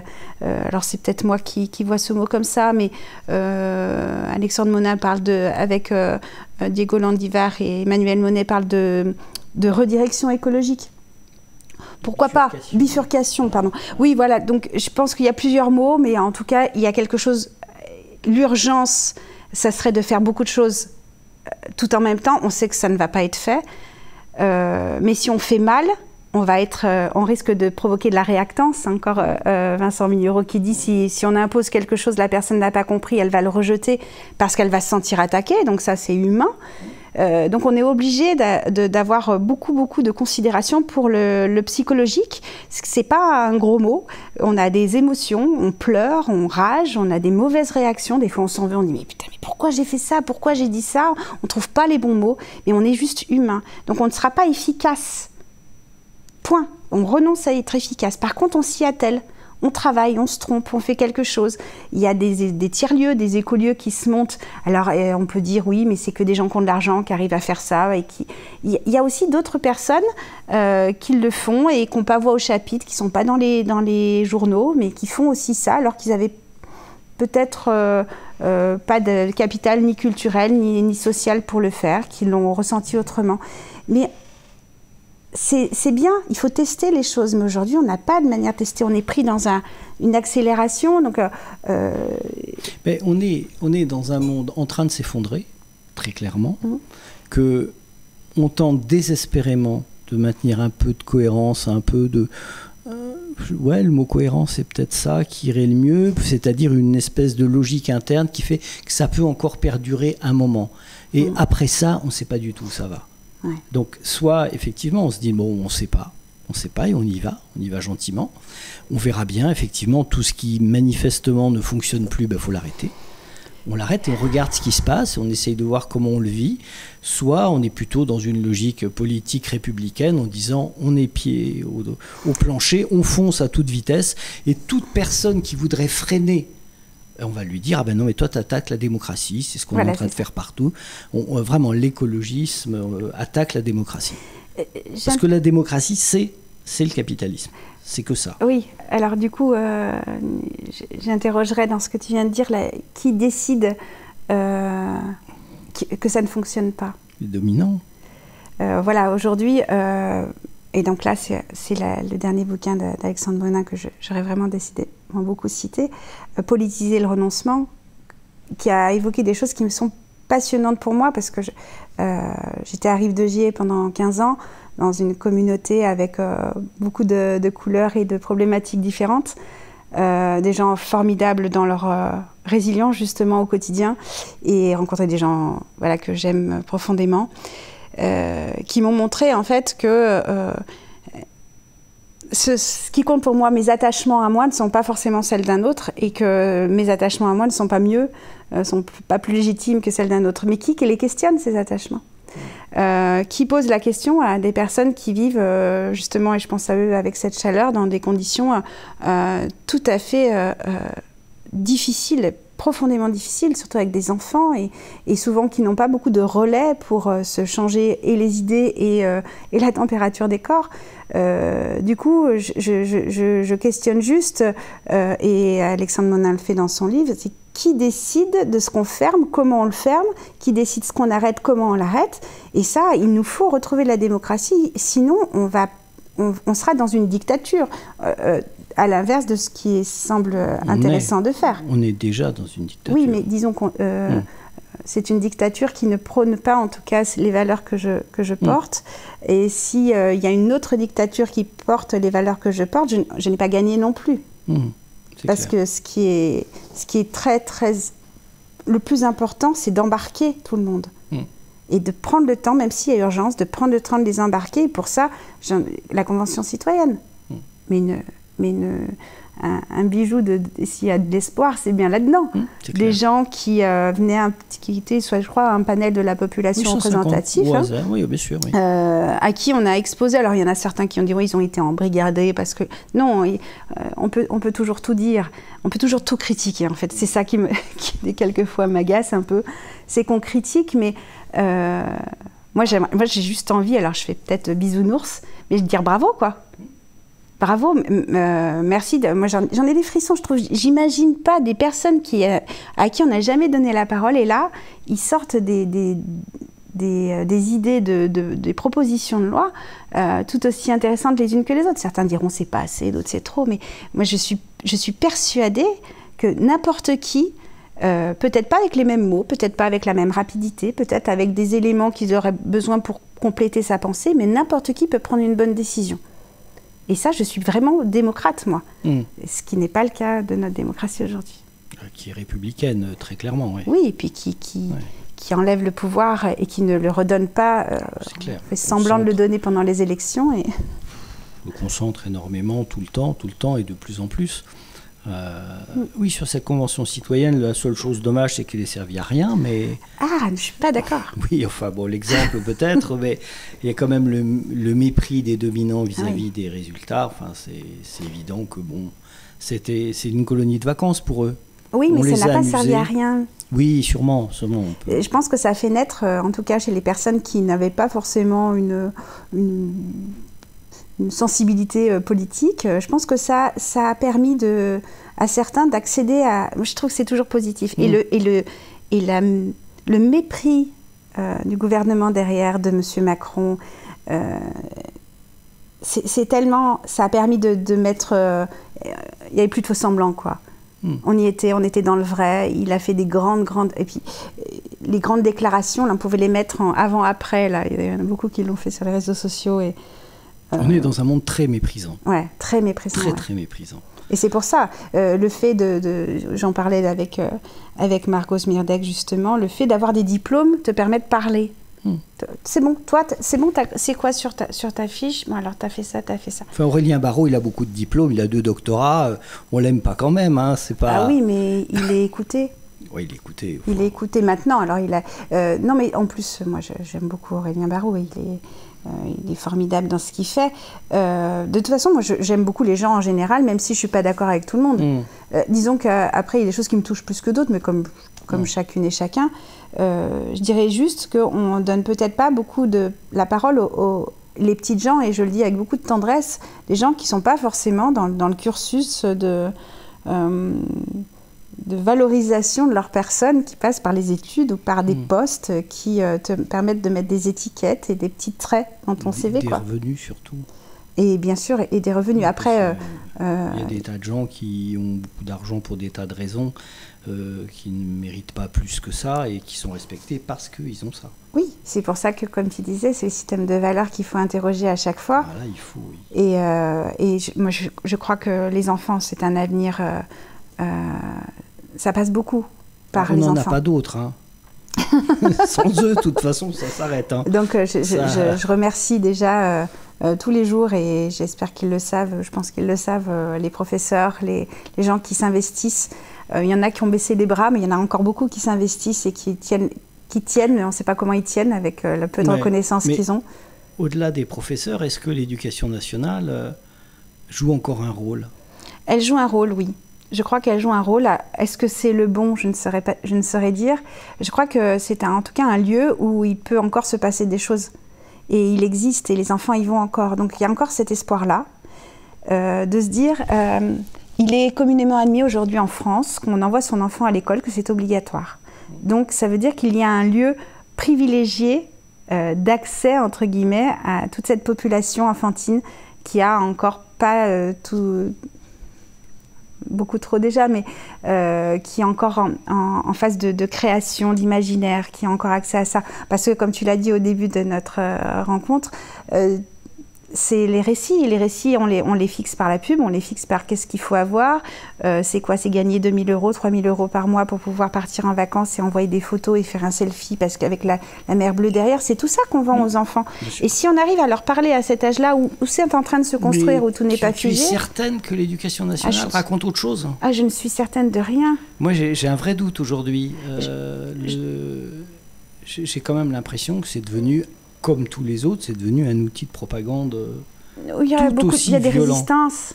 Il y a des résistances. Alors, je suis quelqu'un, je ne suis pas optimiste. Le pacte quand même de notre ministre de l'Éducation, c'est quand même dire on abandonne, on commence à faire rentrer la notion de travail à la tâche dans l'éducation nationale. Oui. On commence à faire du recrutement local avec des gens qui ne seront pas profs, qui ne le seront jamais. On commence à expliquer aux enfants que le prof, c'est un espèce de gugus qui a fait des trucs, qu'on a embauché en 20 minutes, qu'on ne paye pas, ou très très peu. Voilà, on commence à expliquer ça aux gens et les enfants l'entendent très bien. On ne leur dit pas, vous avez devant vous des gens qui ont fait beaucoup d'études, qui ont une expertise, qui ont quand même des choses à vous apprendre qui sont tout à fait essentielles. De plus en plus, on leur dit, bon, voilà, c'est de la petite humanité qui fait ce qu'il peut, quoi. Et d'ailleurs très mal payé, parce qu'on paye très mal des gens qui n'ont pas de valeur sur le fond, alors qu'on paye très bien d'autres gens qui veulent marcher sur Mars. Ça commence quand même à raconter une histoire. Bien sûr, mais je mettrai encore le focus sur tous ceux qui résistent. Je mettrai le focus sur des personnes incroyables que j'ai rencontrées tout au long de l'éducation de mes enfants, du parcours scolaire de mes enfants, des gens formidables qui arrivent à redonner goût à des gamins qui étaient... Je viens d'un quartier populaire, qui avaient des multiples problématiques qui les empêchaient en fait de respirer quelque part, qui leur ont donné cette respiration. Donc oui, tu as raison, je suis d'accord sur le constat global. Et comme toujours, je vais essayer de me centrer sur les belles énergies des gens qui ont changé la vie des enfants pour que justement le tableau soit pas si noir. T'as l'espoir qui te colle à la peau et ça, je te remercie pour ça et on te remercie pour ça parce que c'est quand même suffisamment rare et précieux pour être remarqué. Moi, j'ai peur, il n'y a plus dans l'éducation nationale, enfin le déficit de profs est total. Et j'ai quand même un peu l'impression que ça aussi, tout doucement, c'est en train de glisser d'une décennie à l'autre, d'un ministre à son suivant, on va toujours un petit peu plus loin et que... ouais. Mais par contre, ce que tu entends, ce que tu dis, je l'entends. Et moi qui ne sors pas d'une famille cultivée, je dois tout à l'éducation nationale. Hein. C'est vraiment des profs qui m'ont ouvert l'esprit, qui m'ont fait comprendre, découvrir des auteurs magnifiques, qui m'ont accompagné toute ma vie. Et j'aimerais bien que ça continue, évidemment. Je ne sais pas combien on en est dans le timing, mais pour conclure... Avant, c'était comment le monde par rapport à maintenant ? Alors, je ne vais pas tomber dans le « avant c'était mieux », mais il y avait des choses qui étaient mieux quand même. Ou alors qui étaient plus... le mot « durable » a beaucoup été utilisé. Soutenable, maintenant on utilise la soutenabilité. Moi, je parlerais plutôt de désirable. Désirable, c'est-à-dire qu'il y a déjà une idée de se dire qu'est-ce qu'on veut derrière cette société, qu'est-ce qu'on veut mettre en avant, Et donc il y a le R aussi, l'adaptation radicale, il y a aussi le R de la restauration. Restaurer des savoirs, des savoir-être, des savoir-faire qui peuvent nous permettre de reprendre ancrage en fait dans le monde et d'être beaucoup moins nuisible pour le reste du vivant. Et là, il nous faut beaucoup être à l'écoute et à la recherche de ce qui existe et ce qui existait. Il reste encore quelques endroits où on met en avant certains savoir-faire, que ce soit des métiers ou même des savoirs soignés, puisque soigner, c'est avant tout... l'idée, ce serait de ne pas tomber malade. Il y a justement le One Health, la santé globale, qui est très intéressante à ce niveau-là, puisque on n'attend pas d'avoir les symptômes pour pouvoir les soigner, mais on comprend ce qui va nous rendre malades. Donc ça, c'est la restauration, ça nous oblige aussi à faire une photo de ce qui est et ce qui a été. Donc on est aussi dans la recherche d'informations, parce que tout le monde, moi la première, ne connaît que très peu de choses du monde. Et puis il y a aussi cette idée de se dire que Internet ne sera pas forcément tout le temps là, que les moyens complètement colossaux qu'on a aujourd'hui de se renseigner, on ne les utilise pas forcément pour ça. On voit que c'est souvent du loisir, du divertissement, et c'est très bien de se divertir, alors loin de moi de dire le contraire, mais j'ai l'impression qu'on c'est un peu du gâchis, ce qu'on fait de... Là, c'est moi qui parle, c'est un peu l'impression que j'ai. Je me dis, il y a des bouquins absolument géniaux, et mes gamins, dès qu'ils ont besoin d'une information, ils vont OK Google, quoi. Alors, bon, je dis pas que c'est pas bien, Je dis que s'il n'y avait pas ça, comment est-ce qu'on reviendrait à la connaissance? Et avec la numérisation à outrance, quelle est la place du livre? Je crois que le livre a quand même des vertus que n'a pas le numérique, même si il est forcément limité à l'objet, en fait. Le néolibéralisme, c'est aussi une temporalité. Et ça, c'est très très fort quand même dans nos sociétés. Donc en fait, lire, ça prend du temps forcément. Ça oblige à rentrer dans une logique, dans un auteur, dans un univers. C'est vrai que c'est tellement plus rapide de dire j'ai besoin de ce détail-là, je demande à Google, il me le donne en une fraction de seconde, et puis on passe à autre chose. Et on passe toujours à autre chose, très très vite, sans porter attention en fait. Au monde dans lequel on est en fait et toutes les conséquences. On est complètement hors sol. On ne se rend pas compte que même quand on parle de numérique, les conséquences sur le monde réel sont absolument considérables. L'énergie que demandent les terminaux numériques, ça n'a pas de sens. Pour certains d'entre eux, c'est l'équivalent d'une centrale atomique pour les faire tourner. Et puis tout ce qui se cache derrière Google, de toute façon, c'est un monde qui est caché derrière, un monde réel avec des gens, avec du matériel, avec des mises en œuvre, mais on ne se rend pas compte de ça. Nous, on clique et c'est là. Et c'est ce côté hors sol qui pose vraiment problème. Oui, je dirais en plus que le fait de cliquer et d'accéder à une information, on a l'impression d'être libre parce qu'on n'a pas eu besoin de la chercher, donc on a gagné du temps. C'est assez récent dans l'histoire du monde de se dire on est libre parce qu'on n'a pas été obligé de chercher. Le fait de chercher était une occupation en soi tout à fait valorisante. Avant, le fait de travailler longtemps pour obtenir ne serait-ce qu'un meuble, les menuisiers, ils mettaient un certain temps, ils choisissaient le bois, il y avait justement la temporalité dont tu parles. Aujourd'hui, en fait, le but c'est de gagner du temps. Mais on le gagne à faire quoi? Pour faire quoi? Du coup, je crois que, je ne sais plus quel livre j'ai lu là, sur la notion de liberté. Notre liberté le mot liberté a complètement été vidé de son sens. La liberté de pouvoir s'exprimer aujourd'hui à travers tous les réseaux, d'avoir un clic, ça aurait pu être quelque chose de formidable. Ça l'est à des égards. Mais en même temps, on ne recoupe plus l'information, on est dans l'émotion. Et l'émotion, ça n'est pas du journalisme. Donc, il y a double tranchant. Moi, je ne veux pas tout rejeter. Il y a des choses formidables. J'ai pu accéder à énormément de données, alors que je ne suis pas universitaire du tout, que je n'ai quasiment pas fait d'études, parce que j'ai eu des problématiques personnelles qui m'ont fait m'immobiliser et que j'ai eu accès, grâce à un ordinateur et à des livres, à une somme de pensées que j'aurais pas pu avoir toute seule, où j'aurais pas eu le temps justement de les avoir. Oui, mais parce que tu interroges malgré tout cette temporalité. Tu l'interroges parce que quelqu'un qui travaille beaucoup, qui maintient un intérieur et une maison dans un état parfait, plus la maison de campagne et puis la piscine dont il faut s'occuper, en fait, concrètement, il ne lui reste plus rien. Pour tout le reste. Il a consacré la totalité de ce qui était sa vie à cette fiction et capitaliste, et il n'a mécaniquement plus le temps de prétendre à autre chose. Donc effectivement, il faut lui donner des outils extrêmement rapides, extrêmement performants, qui lui permettent d'évacuer ça. À part qu'il évacue beaucoup d'autres choses avec, mais ça, il ne s'en rend pas compte. Et notamment le temps que prennent les choses. On ne peut pas jouer du piano sur Internet, en fait. À un moment donné, il faut quand même s'y coller. On le tourne comme on veut, il faut s'y coller.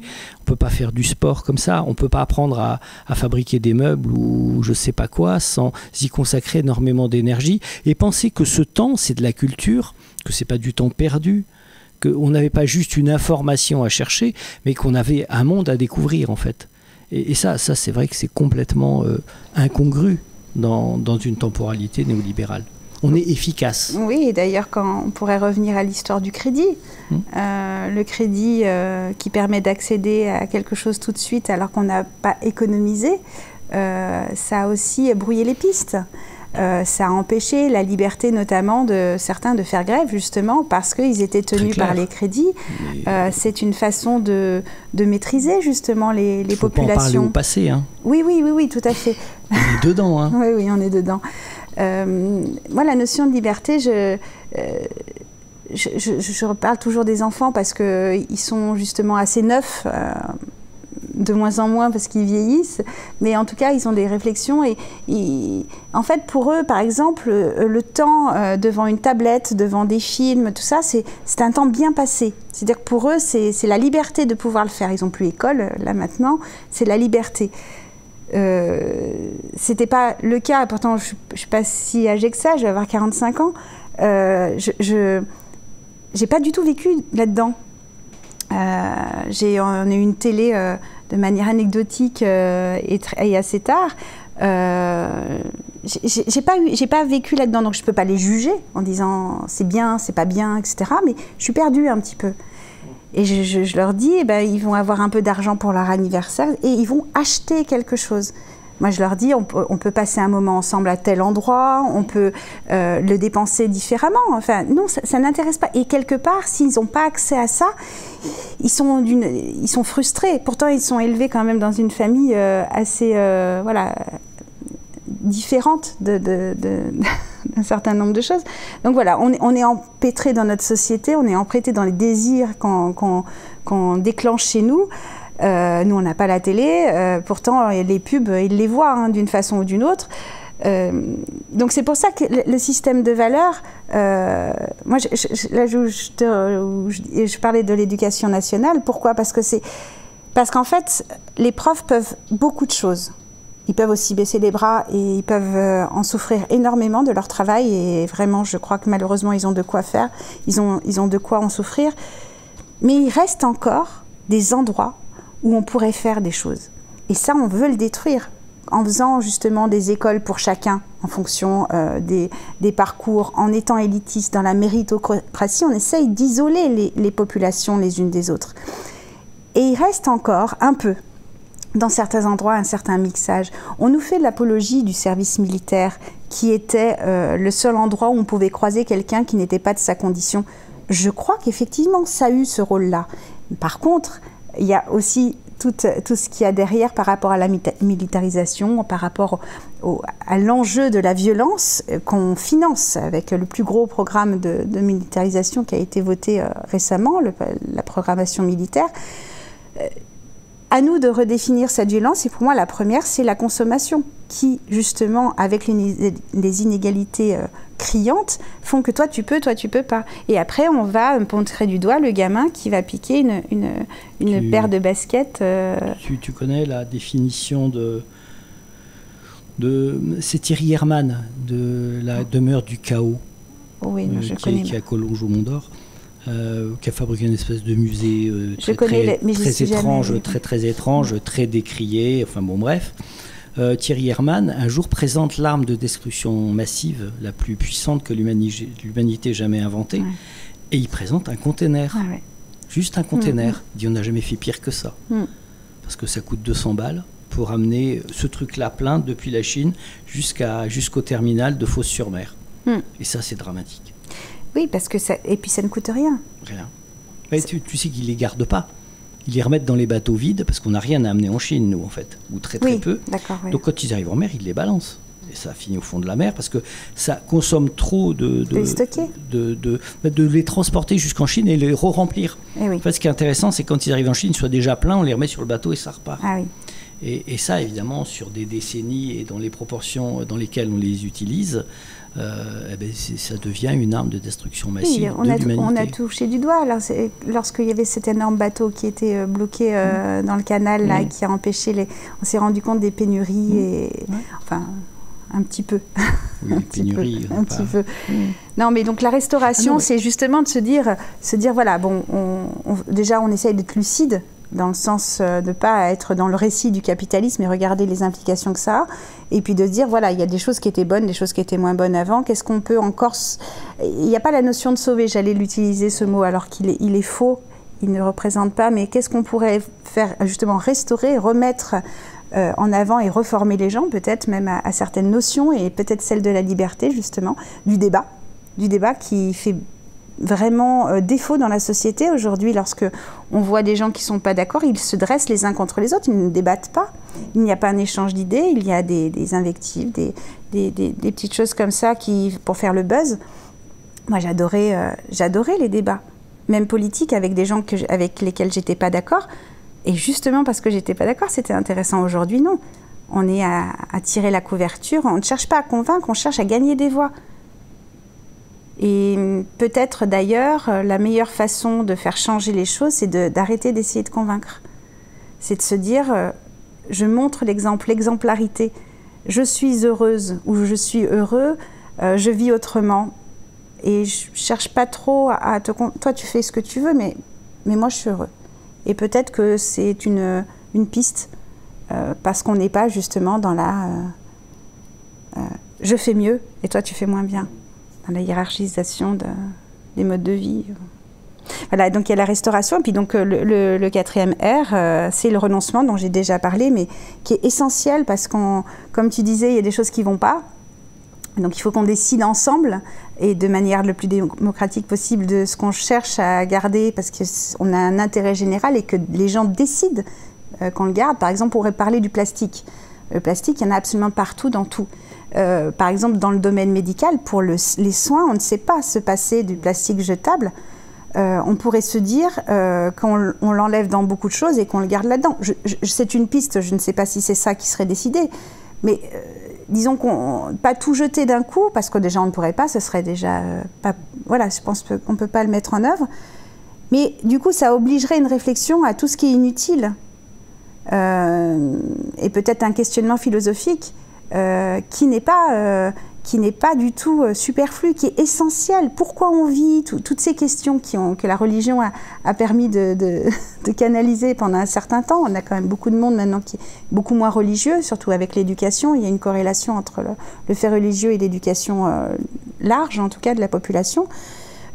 La question de se dire pourquoi on vit, on est perdu là. Le sens de la vie, c'est des questions qui paraissent dans des bouquins qu'on n'a jamais voulu ouvrir. On est ici pour consommer. Voilà. Il n'y a pas besoin de se poser de questions. Ah, mais oui, mais non.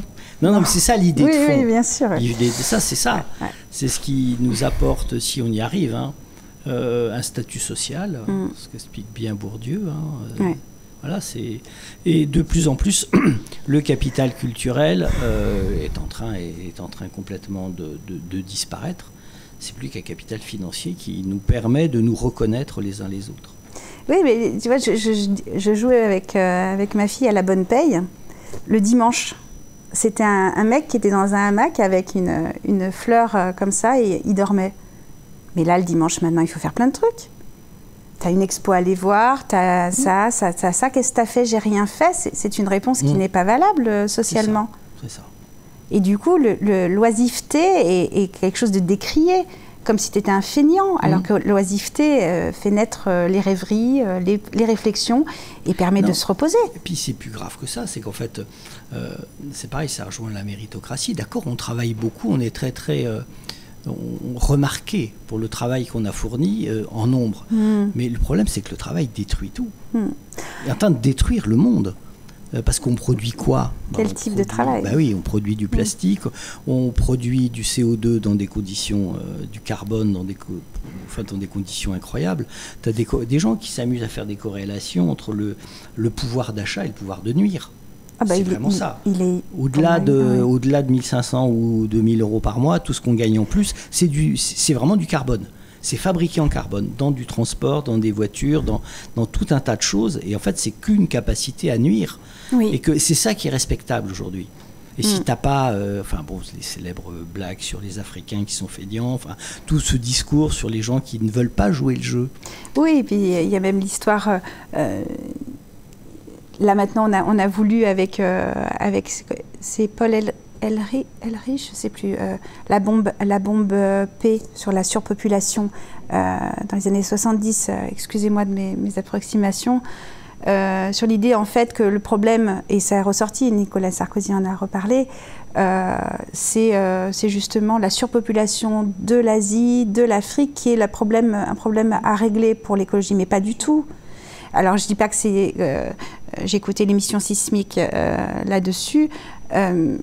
C'est vraiment intéressant de se dire, on dirige le regard, et les médias ont du coup un impact essentiel là-dessus, pour ne pas remettre en cause notre consommation, alors que ces personnes-là qui ont plus de 3 enfants par femme ont un impact sur le réchauffement climatique qui est ridicule. Donc tout est pensé pour ne pas avoir à se questionner, même philosophiquement. Il ne faut surtout pas se poser de questions. Le temps de cerveau disponible, le temps que tu dis qu'on n'a plus, mais on l'organise pour ne plus l'avoir. C'est fait pour ça, je dirais même les activités pour les enfants, comme si un enfant avait besoin d'activités.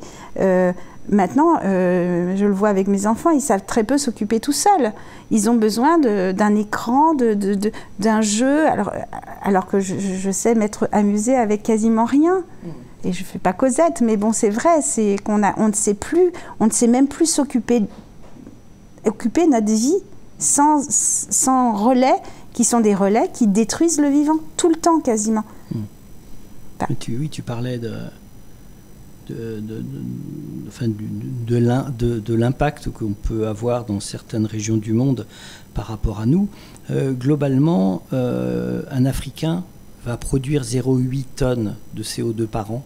On est à 10 en France. Il aurait droit à 2 tonnes.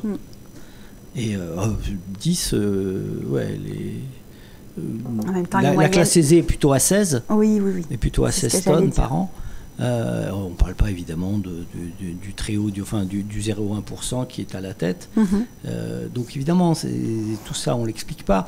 Puis on parle beaucoup de notre bilan carbone européen qui n'est pas si pire que ça, mais c'est juste parce que tout est fabriqué en Asie. Exactement. Tout est fabriqué en Chine. On dit, non, mais c'est eux le problème. Et oui, mais bon, après, ça arrive en container chez nous.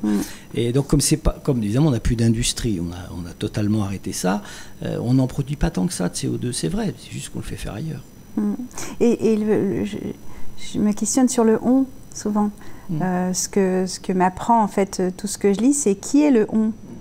Le on, comme tu l'as dit, nous en France par exemple, la personne moyenne avec le salaire médian fait partie des 10% les plus riches du monde. Donc ça veut dire qu'on a encore les 10% des Français et les 0,1%. Bon. Donc du coup, en fait, il n'y a pas de on. Il n'y a pas de on pollue, un Français pollue. Le piège des moyennes, c'est que, du coup, et là c'est encore Sismique de Julien Devorex qui me revient à l'esprit, c'est vraiment l'idée de se dire, en fait, on est tous égaux, on lisse les choses, alors qu'on est tout plein de différences et que du coup, on ne peut pas dire un individu moyen, parce qu'il n'y a pas d'individu moyen.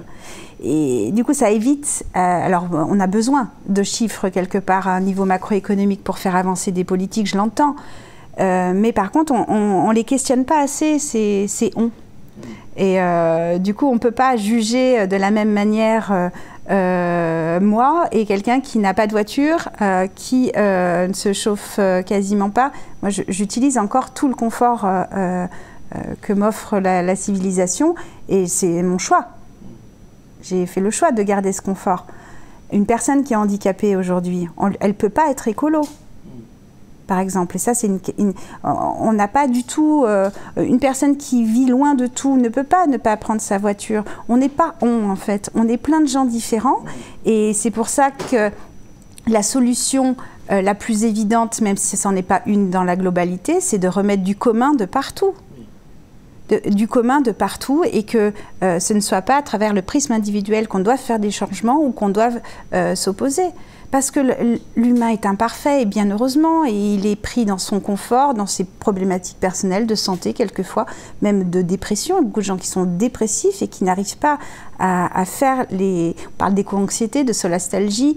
Toutes ces questions-là existent vraiment, et à différents niveau, et tout le monde n'a pas les mêmes façons d'y répondre. Donc on ne peut pas juger en fait de l'investissement des uns et des autres avec une moyenne. Par contre, pour que la moyenne puisse agir, il faut que les plus riches et ceux qui sont les plus nuisibles du coup à l'environnement, ceux qui dépensent leur argent en faisant du mal tout autour d'eux, parce que je crois que c'est criminel, je le dis sincèrement, à partir du moment où tu impactes l'habitabilité du reste du vivant, tu es criminel. Alors, individuellement, non, c'est inconscient, ou en tout cas c'est organisé pour que ce soit possible, mais c'est quand même à questionner. C'est du déterminisme. Oui, voilà, c'est ça. On est des gens bien, on est gentils. Ouais. Non, mais c'est vrai en plus, on est réellement gentils. Moi, en général, quand je dis on, pour dénoncer une dystopie, c'est juste pour dire j'en fais partie. Je ne me permets pas de dire je suis mieux et moi, j'en fais pas partie, pas du tout. Et c'est évident, c'est un déterminisme. Et évidemment que tout ce qu'on a, on l'a gentiment. Et c'est pas du tout avec une volonté de nuire à qui que ce soit. Mais il est temps de se rendre compte que ça nuit. Oui, et puis c'est vraiment cette idée, et j'ai des gens que j'aime profondément qui ont malheureusement ce type de fonctionnement, en disant j'ai travaillé toute ma vie, maintenant je vais voyager. Oui, c'est plus, en fait, bien sûr que c'est possible, et tout est fait pour que ce soit possible, mais cette idée de dire j'ai travaillé toute ma vie, maintenant je peux polluer, du coup, je peux utiliser quelque chose qui est extrêmement néfaste pour le plus grand nombre, au bénéfice de quelques-uns. Je crois que les chiffres, c'est 12% en France de gens qui prennent l'avion. Je ne sais pas si c'est régulièrement, vous m'excusez.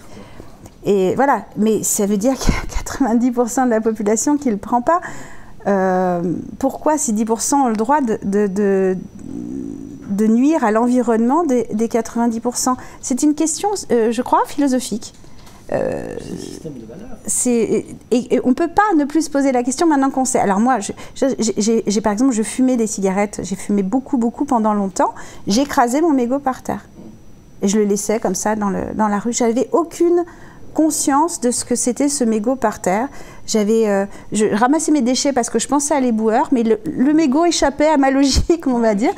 Et quand j'ai appris ensuite l'impact que ça avait sur l'eau, sur la pollution, etc., eh bien, j'ai fait quelque chose de différent. J'ai intégré l'information. Je ne pouvais pas revenir sur le passé, ça ne servait à rien de s'autoflageller, mais on a des éléments, on essaye de modifier pour pas être innuisible, quoi. Pour la petite histoire... Il y avait une matinée donc récupérer des déchets sur le bord de la Loire à Saint-Paul-en-Cornillon. Hein. Et donc c'est le cercle de Pan qui organise ça. On en a ramassé 8 sacs poubelles pleins de mégots ici. Ouais. On a l'impression d'être dans une espèce d'écrin voilà. de verdure, un peu protégé. Pas du tout. En fait. On ramène de tout en fait, de la trottinette pourrie et tout. Mais même moi, j'imaginais pas qu'il y ait autant de mégots. Je ne me rendais pas compte. Je parle du mégot parce qu'il est petit. Ah oui. Parce qu'en plus, quand on fume beaucoup, il y a beaucoup de mégots. En plus, il y a eu la loi E20 en 92 qui a fait qu'au fur et à mesure, même si ça n'a pas été appliqué tout de suite, mais au fur et à mesure, il y avait de moins en moins d'endroits pour fumer. Et du coup, on a visualisé le nombre de mégots dans les fumoirs qu'il y a eu dans les entreprises un temps, qui n'existent plus, je crois. Voilà, on a pu visualiser. Alors qu'un mégot par-ci, par-là, on ne le voit pas. C'est aussi un des problèmes qu'on a et qui est assez légitime, c'est qu'on ne se rend pas compte du mal qu'on fait. Parce que c'est hors sol, c'est le problème de Google aussi. On ne voit pas ce qu'il y a de si terrible que ça. Et parce qu'on est devant un ordi, parce qu'on regarde, parce qu'on n'est pas méchant et que rien de ce qu'on fait, bien sûr, n'a moindrement... l'envie de nuire n'existe pas, ne fait pas partie de notre vocabulaire. Mais in fine, ça a des conséquences dramatiques. Sauf que quand tu sais... on parle de l'histoire, on parle de la Shoah, on dit on ne peut plus dire qu'on ne savait pas, mais là on sait d'autres choses. Alors le parallèle peut sembler douteux, mais je ne le crois pas, parce qu'il y a énormément de gens qui sont victimes directes de notre consommation. Là-dessus, il faut être clair. Voilà. Le Troisième Reich et la Shoah, Franco, Mussolini... Staline et puis aussi Mao, enfin on peut les mettre tous ensemble. À côté de ce que nous dit le GIEC, c'est à partir de 2050, il y a 150 millions de morts par an. On était quand même dans des broutilles. On était quand même dans quelque chose de presque anecdotique. Au niveau du nombre, parce qu'au niveau du symbole... c'est quoi le symbole? Nous, on vit bien pour qu'eux meurent. Parce que les 150 millions de morts, ça ne va pas être nous. Le symbole est très très puissant. Non, je parle du symbole du Troisième Reich, où c'était... et d'ailleurs... Non, mais une race aryenne, quelle est la différence entre une race aryenne ou un occidental qui dit, bon, c'est pas très grave, si aux Philippines, ils vont tous mourir. Oui, ça reste des Philippins, comme aujourd'hui, ça va être des Noirs, comme on sait qu'à Tripoli, il y a des marchés de petites filles... et que tout le monde peut aller acheter une petite fille quand il veut. Enfin, ça pose aucun problème à personne. J'ai pas l'impression qu'on puisse faire une similarité par rapport à l'intention. Voilà. Il y a pas, non, mais c'est bien ce qu'on disait. Il n'y a pas intention, mais le résultat est quand même vraiment là. Et le problème, c'est que le résultat est là et à une échelle complètement inédite, qui n'a rien de comparable. Oui, parce qu'on est dans la démesure et qu'on n'a plus accès aux choses. La mondialisation a permis de mettre loin et les usines et les mines. D'ailleurs, certains pensent qu'il faut réindustrialiser la France en permettant l'achat de tout ce qu'on achète à l'extérieur en France, ne se rendent pas compte ce que c'est de vivre à côté d'une mine, une usine polluante, etc. Certains s'en rendent compte, malheureusement, parce que ça existe encore, mais dans d'autres domaines. Ils ne se rendent pas compte qu'ils vont payer ça 50 fois le prix. Parce qu'on ne fera pas travailler pour 50 euros par mois des mineurs. Donc là, il faut savoir qu'on va revenir à quelque chose de... J'espère qu'on ne fera pas ça. Comment savoir comment les gens qui veulent absolument maintenir leur confort, leur niveau de confort et de consommation, on revient déjà par exemple sur les lois, ce qu'on appelle les lois environnementales actuellement. On essaye de revenir dessus parce qu'on dit que ça empêche le développement et ça empêche les emplois et que c'est la cause de tous les maux. C'est un mensonge. C'est un mensonge complètement organisé parce qu'en fait, la diminution le pic de pétrole étant passé, la diminution des énergies fossiles, de l'accessibilité et de la rentabilité des énergies fossiles fait qu'il y a des choses auxquelles on aura moins facilement accès ou pas pour le même prix, pas pour le plus grand nombre. Donc ça, c'est pas les lois environnementales, c'est les conditions de ressources et d'exploitation de ces ressources au monde. Donc, en fait, on veut juste continuer à maintenir le statu quo le plus longtemps possible, que ce soit avec les néonicotinoïdes, avec les... C'est tout. Et plus on repousse cette limite, plus ce sera féroce derrière. Oui, et puis on a tout intérêt à qu'on soit malade. Le système de santé n'est pas un système de santé, c'est un système de maladie. On a l'assurance d'être malade. L'assurance maladie. Ah, enfin, jusque-là, l'espoir collé à la peau, je vois que t'es quand même capable d'être féroce. Non, mais j'ai relu Rachel Carson, Le Printemps silencieux, je crois qu'il date de 1967. Mon Dieu, tout était là. Le rapport Meadows 72, la description qu'il fait du monde d'aujourd'hui, donc de 2020, est quasi parfaite.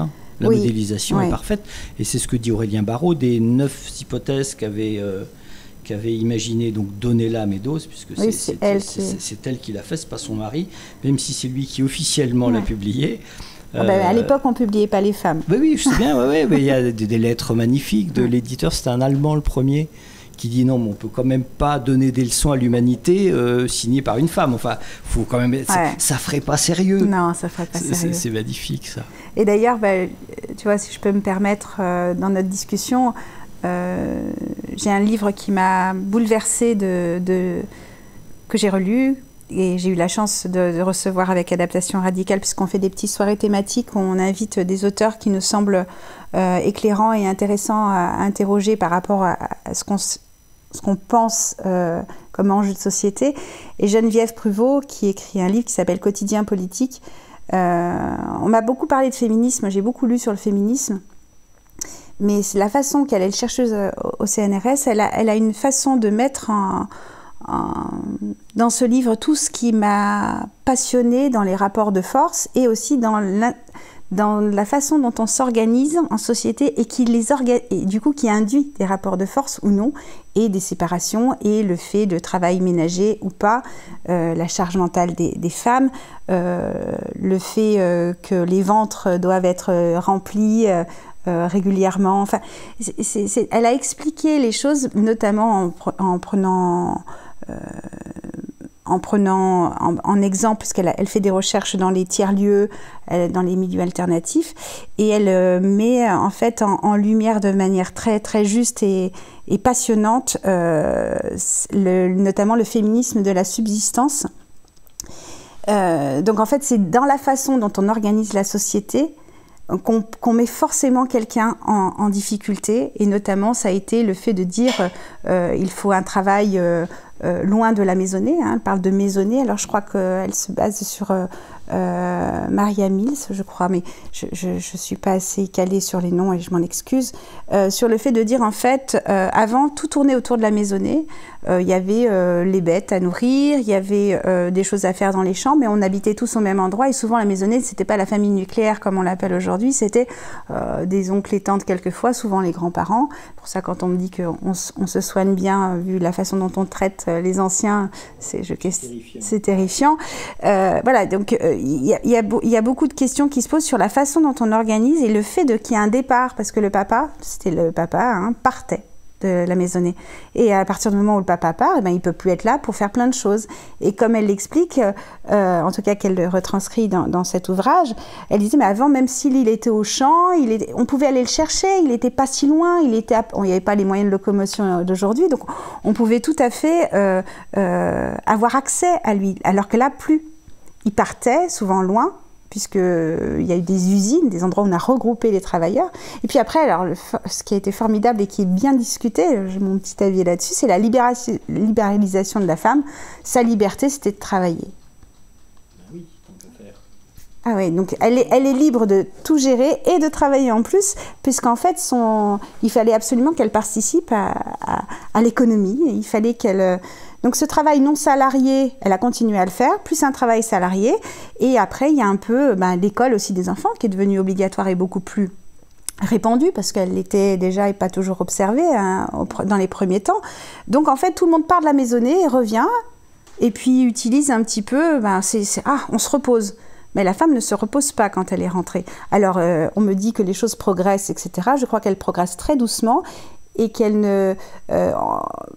par rapport notamment au congé paternité, les choses se questionnent vraiment. On dit que la femme, elle est plus susceptible de savoir faire avec un nourrisson.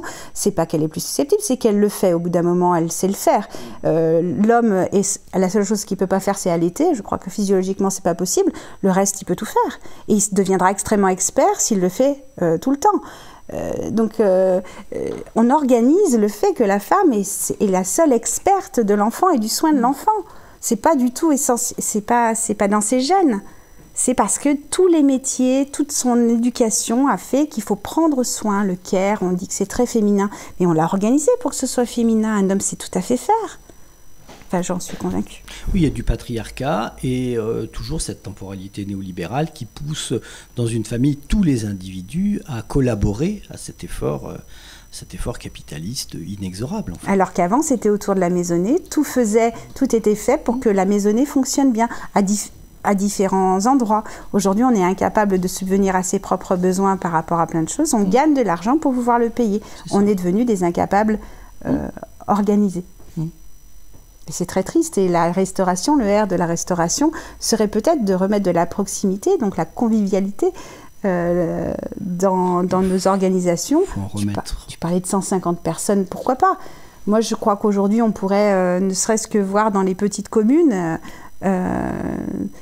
il se passe des choses on peut plus dans les grandes communes. Alors, je dis pas que tout est bien. En fait, je dis pas c'est bien, c'est mal. D'ailleurs, je dis on devrait réfléchir à toutes ces expériences et en tirer le meilleur parti, mais de manière démocratique, en posant la question aux gens, en leur enlevant si possible tous ces médias qui les embrument. Les médias ont été achetés pour collaborer, donc ils collaborent, ils le font très bien. Ah oui, ils font plus que collaborer. Oui, ils initient, ils font élire des présidents. Carrément, bien sûr. Mais ce que tu dis, Jean Covici l'explique bien, il dit une voiture, ça devrait pouvoir durer 40 ans. Il faut juste arrêter d'en produire et de les réparer éternellement, et ça se répare éternellement. Et on peut même questionner... Et pareil pour les machines à laver, pour les lave-vaisselle, et pour tout. En fait, il n'y a aucune raison de jeter tout ça tout le temps. Oui, après... Mais c'est juste qu'on n'a pas le temps. Oui. Je dirais même que réparer, à un moment donné... Alors, il y a l'ère de la maintenance. J'avais lu dans Socialterre ou dans Isbeck Erika, je ne sais plus, sur la maintenance. Et la question, c'est de se dire, à un moment donné, il y a des choses qu'on arrête de réparer aussi. Parce que réparer coûte de l'énergie, des pièces, etc. Et puis il y a des choses, il faut laisser tomber, quoi. Et peut-être que réparer une voiture qui, par exemple, ne sert plus à rien, parce qu'en fait, on n'en a pas l'utilité, il vaut mieux développer les transports en commun que de la réparer. Et du coup, l'énergie, que ce soit fossile, de toute façon, elle est forcément fossile actuellement, qu'il faut pour la réparer, pour aller chercher la pièce de là, c'est bien dans l'absolu la réparation, bien sûr, évidemment, plutôt que de racheter, évidemment. Mais après, questionner, est-ce qu'on répare, mais pour quel usage ? Si on ne questionne pas l'usage, on pourra toujours trouver, d'ailleurs Jean Covici en parle également, même si je ne suis pas d'accord sur certaines choses avec lui, il dit des choses tout à fait justes quant à... Si on ne change pas l'usage, en fait, on va juste créer des trucs extrêmement... Alors, l'effet rebond, et puis quand on n'a plus besoin, on ne se pose plus la question. Et là, pour l'instant, on a besoin de beaucoup de choses, parce que tout est fait pour qu'on ait besoin de tout.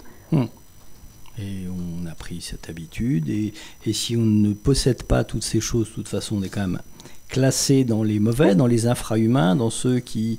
Enfin voilà, il y a quelque chose de très condescendant à parler de ceux qui ne peuvent pas accéder à tout ça. Et tout un système de valeurs donc, qui est quand même très très fort et qui nous tend, en fait, qui nous impose, qui nous contraint. Et qui est donc très très violent. Très violent. Parce que le terme de violence n'est pas forcément la claque que l'on met ou la chose que l'on casse, mais la chose qui s'impose à nous et qui nous traumatise. Et le traumatisme d'avoir besoin d'un téléphone portable, notamment pour les jeunes, parce qu'il y a énormément de jeunes en grande difficulté personnelle, psychologique, mais les réseaux sociaux ne sont pas seuls... c'est trop facile de dire les réseaux sociaux, c'est trop facile de dire l'ordinateur. En fait, on cherche des coupables, alors qu'en fait, ce qu'on leur propose, à part de manière anecdotique dans certains endroits où on essaye de faire des choses formidables, et d'ailleurs je les félicite et je les encourage de tout mon cœur, je trouve ça génial, mais qu'est-ce qu'on leur propose d'autre ? Vu que, comme tu le disais, les valeurs, c'est la réussite, c'est le bitcoin. À un moment donné, mon fils me parle du bitcoin. Mais ça, c'est fini maintenant. Oui, mais bon, il y a un temps de latence entre la chute et l'effondrement du bitcoin et le fait que ce soit plus trop à la mode. Et puis le fait de gagner de l'argent. Les deux me disent ça, mon Dieu, mais avec mon mari, on se regarde, on a loupé un truc, c'est pas possible. Pourquoi ce qu'ils veulent, c'est gagner de l'argent ? Et mon fils me dit, mais tu feras ça, ça va te faire gagner de l'argent. Mais j'en veux pas plus que j'en ai. Moi, je fais partie des gens très riches. J'en veux pas plus. Pour faire quoi ? Pour dépenser plus. C'est sûr, pour ça. nuire davantage. Mais oui. C'est ça le problème, de fond. Et placer son argent, c'est déjà nuire, souvent. Ah ben carrément, bien sûr, bah oui. Ça, bon. Donc voilà, je trouve qu'il y a des choses formidables et que surtout, il faut qu'on arrête de s'opposer les uns les autres. On fait tous notre part. On n'aide pas. Est-ce que, pour conclure, est-ce que tu crois, toi, que c'est Marx Lynx qui dit ça, qu'il y a un nouveau monde qui est en marche, qui est en train de s'installer ? Je ne crois pas à l'ancien au nouveau. J'ai du mal avec ces termes qui sont un petit peu trop connotés pour moi parce que il y a un côté religieux derrière, en fait, dans l'ancien monde, nouveau monde. Moi, je fais partie de l'ancien et du nouveau, quelque part. J'ai envie, en tout cas, de faire partie du nouveau. Et j'ai pas envie qu'il y ait de scission, parce que scission, il y aura forcément opposition de quelque chose à quelque chose. Là, on sait qu'il y a une guerre, entre guillemets, entre ceux qui sont dominants et qui essayent d'empêcher les autres de vivre, quelque part, en monopolisant justement les ressources et tout ça, c'est latent. Mais le nouveau monde, pour l'instant, il existe avec l'ancien monde. C'est-à-dire oui, le fait qu'ils cohabitent, c'est certain. Et donc, du coup, j'ai du mal avec ancien et nouveau. Je ne reprendrai pas ces termes. Je dirais qu'il y a des utopies qui commencent à s'organiser. J'espère qu'on leur redonnera, comme vous faites ici, un peu de lumière. Voilà. Bien modestement. Merci pour ta conclusion. Et puis, certainement à très bientôt, peut-être en septembre, avec Jean-Christophe Hanna. Merci à toi. Merci de m'avoir reçu.